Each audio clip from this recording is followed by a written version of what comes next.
Okay, so we are gonna do the rest of time. I think we have the time to finish 1.3. Let me get my screen going. And I did just ask you to get a calculator out because the last 3 problems,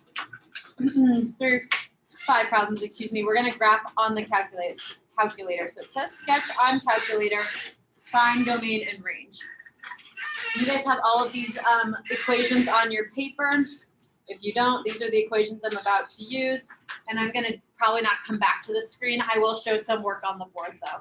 So we're gonna go graph all of these on the calculator, and then it says find domain and range. So we're gonna use the calculator to help us identify domain and range.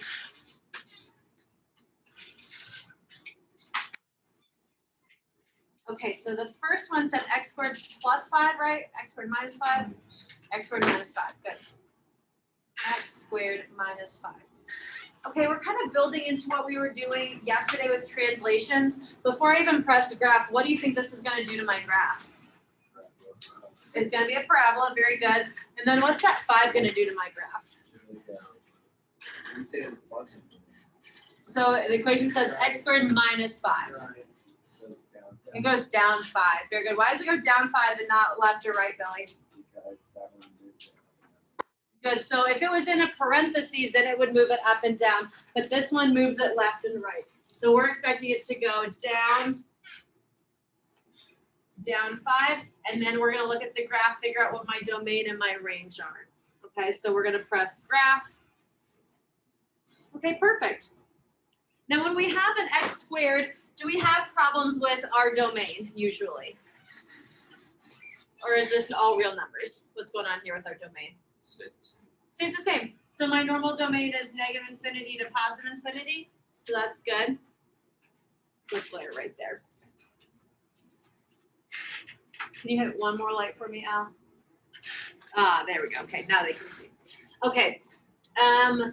Negative infinity to positive infinity. What about my range? Is that all real numbers? Andrew, what do you think it is? Good. Why'd you give me a bracket with that negative 5?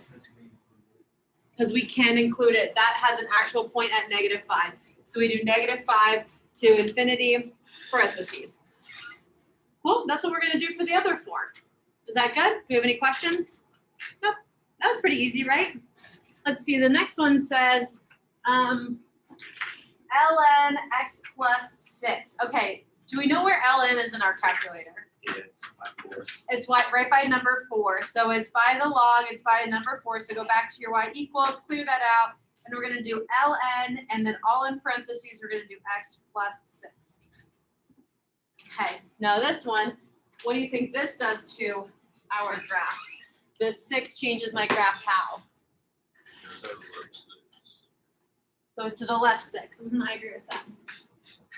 So that's a good marker. Okay. It goes to the left 6. So let's go graph this. Let's see what happens. Okay. Now, I know some of your graphs don't look like this. Do some of yours look like it ends at a certain point? Okay. What I want us to just remember is we know ln should go on and on forever. Normally my ln graph looks like this. Sorry, no, I'm standing right in front of you.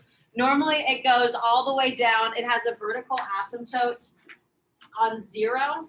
So it's always approaching 0, but never touching it.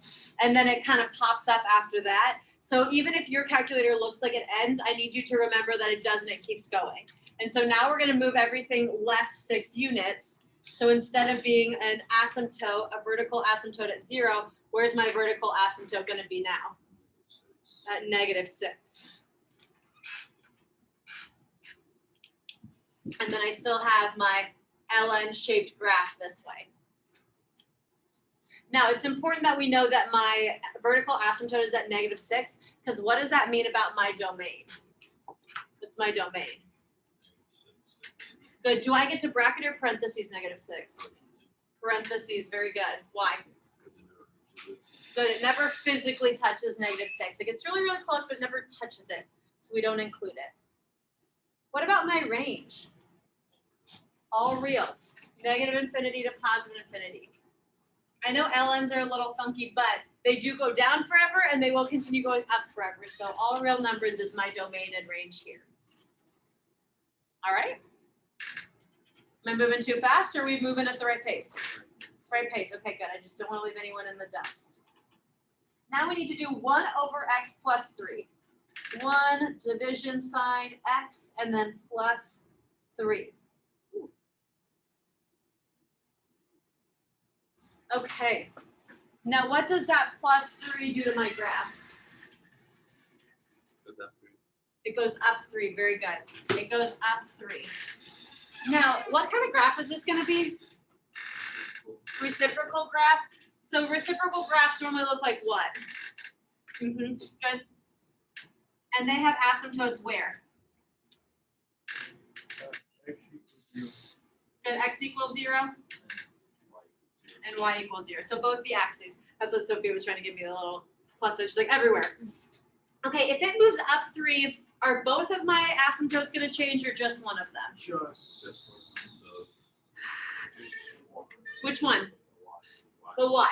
The y is going to move up 3. If I'm not moving left or right any, then my vertical asymptote gets to stay where it is. So I should expect my graph to look something like this. My vertical asymptote is still there. My horizontal one comes up here. So these two little curlies are just shifted up. My little c is up here. This other c is down here. Let's go see if that's what we get. Ah, perfect. Okay, how does this affect my domain and my range? Let's do domain first. Is it all reals or is there something missing?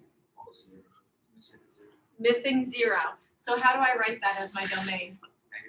-0, u, 0, positive. Right? What about my range? What's missing this time? -3. Not both, not -3 and 3, just one of them. -3. Oh, -3. Sorry, is that what you said? Yeah. Okay, I didn't hear you, my fault. -infinity to 3, and then what? 3 positive. 3 to positive infinity, very good. But I thought the reciprocal would cause a little bit of problems, but you guys seem to be handling that well. Do we feel okay about this domain and range so far? I feel like we've done a lot of practice on it, so if not, we may need to do some office hour stuff to get caught up on that. All right, the next one's pretty simple. What kind of graph is letter D about to be? Absolutely. Good. Who remembers how to find absolute value in my calculator?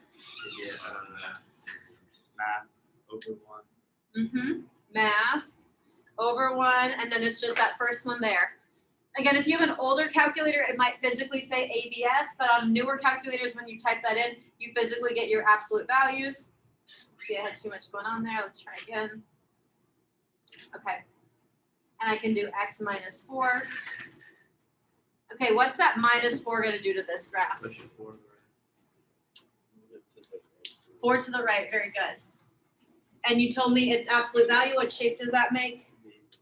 A V. So we are expecting something like this. Does that look good to you? Yeah, Max. Yeah. All right, if this is what we look like, oh, let me make sure, let's confirm. Oh, good. What's my domain? My domain didn't change. It's all reals or -infinity to positive infinity. What about my range? 0 to positive infinity. Did my range change actually when we moved to the right 4? Nope.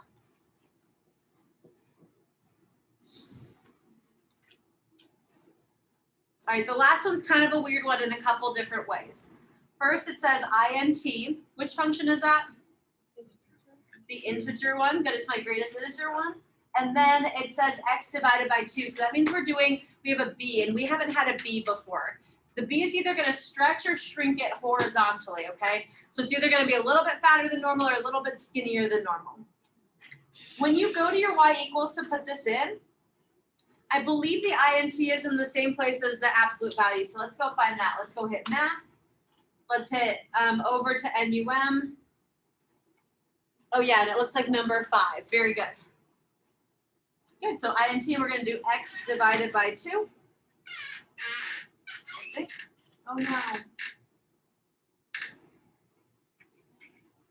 This is not what I wanted.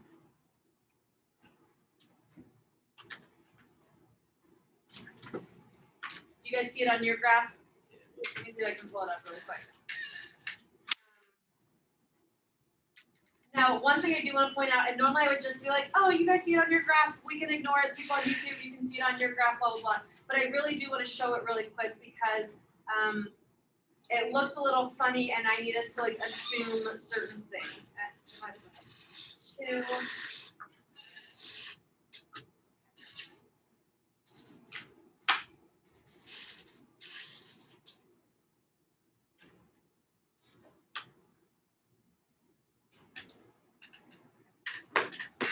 Okay, so you see how it's a little stair-steppies, but do you see how it has a vertical line in between each stair step? We know that's not what the graph looks like, right? I think what happens in your calculator is the way that the software works is it doesn't physically pick up its writing utensil, like it doesn't do the non-continuous well. So because it's a discontinuous graph, it doesn't do that. Does yours do it? Is it okay if it doesn't? Like, is that Oh yeah, still yours is right. Yeah, that's actually Okay. better. So you actually don't see what we see, so that's even better. Does yours have breaks? Oh, nice. Did yours have the lines? Okay. Yep, only calculator Barrett's has the lines. Some of my other kids with newer calculators had the lines too. So what's going on here is like we just have to remember that greatest integer does not have those lines. In order to be a function, we have to remember that it cannot have those vertical lines through it. So when we see it, we need to remember it looks something like that, etc. Okay? Now, that being said, we can still do domain and range here, right? What would my domain be? All reals, good. And then what about my range? It's like all the integers. Good, all my integers. You can write this a couple different ways. The way that you probably want to write it is just simply writing the word integers. The way I like to write it is that fancy set notation. It's a fancy Z with like 2 lines down the middle. So I do it separate, but you could do a Z and then a line down the middle. And another way you could write it is as with little braces. And we could do braces, dot, dot, dot, -3, -2, -1, 0, 1, 2, 3, dot, dot, dot, and then close your braces. What this says is like it's a set of all integers, essentially. It's just listing them out. And the dot, dot, dots are saying we continue on negatively and we continue on positively. But I thought it was interesting to show you that in your calculator and then to talk through this stuff. Cool? Okay, I want you to flip your paper over. We're going to talk piecewise functions until we have to be done. Did you guys do piecewise last year? Okay, good. My other class seemed to do really well with it, and I feel like every year it's kind of a crap shot. Like some years they're like, oh yeah, this is easy, we've done this before, blah, blah, blah. And then other years I'm like, they're like, oh, we've never seen this. So I'm gonna teach it to you like you've never seen it before, but I'm glad that you guys have some kind of previous knowledge with it. Essentially what we're doing with these piecewise functions is we're graphing our BFFs and we're graphing them in a way that they're not on the entire graph, they're just on part of the graph. Okay, so you hopefully filled this out. Now we're going down here. There's going to be a point at 0 where I do one graph. So when x is less than or equal to 0, I'm going to graph x. When x is greater than 0, oh, excuse me, did I say that last one wrong? Less than or equal to 0, we graph x, and when it's greater than, then we graph x squared. What is going to happen is at x, we're going to have a big change. So I'm going to draw a coordinate plane to start with. Got my little coordinate plane. And I personally like to draw a line where the change happens. So 0 is where something happens. So I'm going to draw either like a dashed line or like a really like faint line on my paper at 0 to note that there is a change that's happening there. On the left side where we're less than or equal to, we're going to graph x. What is the graph of x? A straight line. Where does it go through? What's its y-intercept? What'd you say, Andrew? 0, 0, good. And what's its slope? Up 1 over 1, up 1 over 1, right? Can I graph up 1 over 1 this way, up 1 over 1, up 1 over 1? No, I need it to only be on the left side. So instead of graphing that, we're gonna graph down one, left one, down one, left one, down one, left one, down one, left one. I did do a closed circle on the origin. Do you know why I was allowed to? Because it can't equal 0. It says less than or equal to, so I can't equal 0 here. Okay. If I had normal x for everywhere, I would have drawn a straight line all the way through, but I'm only allowed to do it on the left side where it's less than or equal to. Okay. Now on the right side where it's just greater than, we're going to draw a parabola. Okay, we know what a basic parabola looks like, right? Where does it go through on the x-axis? 0, 0. If we were not on the point we need to be at already, we'd put an open circle there. It's kind of redundant. You don't need an open circle on top of a closed circle, so we can just keep our closed circle here. But if we were going up to, like, let's say 3, we would open circle and then go from there. I don't need anything super specific. We're just gonna graph a parabola from that point on, and we're gonna keep our arrow going up.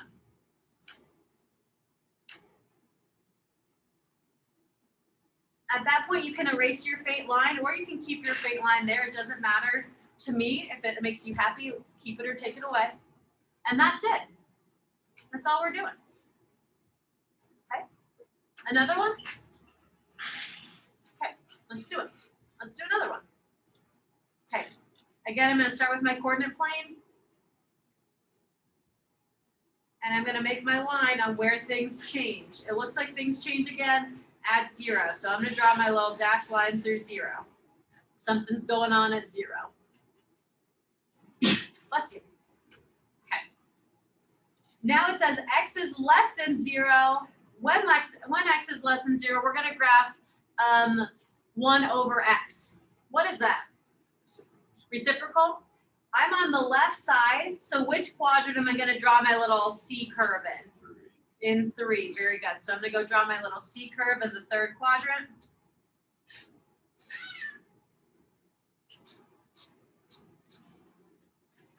That checked my box for the less than 0.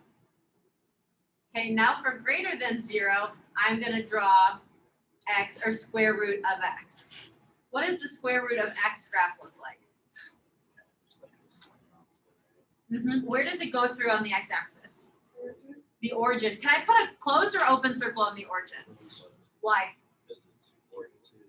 Good, it's or equal to. So it goes through 0, 0, and then I do my little square root graph, kind of shooting off to the right side.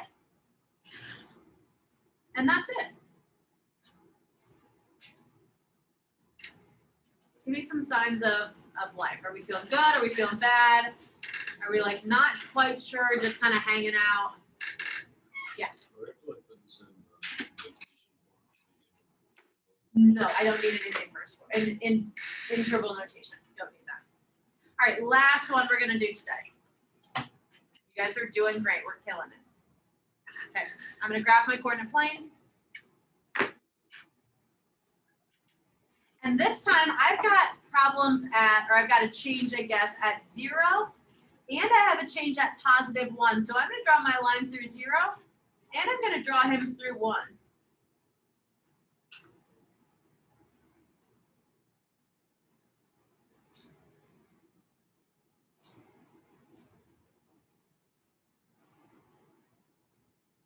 My scale's not great, but it'll be okay. All right. Questions so far, or are we good? Okay, my first interval is less than or equal to 0, and I'm graphing the line -3 minus x. What kind of line? What kind of graph is that going to be? An identity, a line. What's my y-intercept?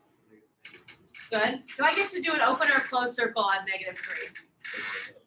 Closed. Good. I'm going to do a closed circle on -3. And then my slope is -1. If I go to the right, normally I'd go down 1 and right 1, right? But I can't go that way. So how do I go in the opposite direction? Up 1, over 1. Up 1, left 1. Up 1, left 1. Up 1, left 1. Again, if this was a normal line, I'd keep it going, but it's not. I have to stop it at 0. So I've got my line going this way. Questions, concerns, comments? Okay. Next, I've got my equation for where x is in between 0 and 1. It says my equation is just 1. What does that mean? What shape is that? A line? What kind of line? A horizontal line, right? Just a straight horizontal line through what, y? 1, through the point 1. Now, am I gonna have open or closed circles on either end? Open. I'm only gonna go between 0 and 1, and I'm gonna have open circles on those. But I do get to do a horizontal line to kind of connect it up. Okay. Now the last one's the hardest one. It's a graph that you're really familiar with, but we're not familiar with doing it out of place. It says x is greater than or equal to 1. Okay. What a lot of us are tempted to do is you're like, oh, well, it's x squared, so I'm just gonna draw a parabola right here. I'm gonna say you can't do that. Where does the parabola normally go through on the x-axis? The origin. It normally goes through the origin. It normally looks something like this, right? Okay, I can't draw that much of it. I only want the part that's over here. So you have one of two options. One, you can draw all of it and then erase everything, but this part right here. When the sun's shining, it is a beautiful day. I Or got a fantastic one. you can know that it just goes Doing a great job. over one, up one, and we go from here to do our parabola. Okay on the bottom, but no. We'll touch this on Monday, okay? That's when you get home and get to bed, not for school. Sorry for Right? yelling. Thank you very much.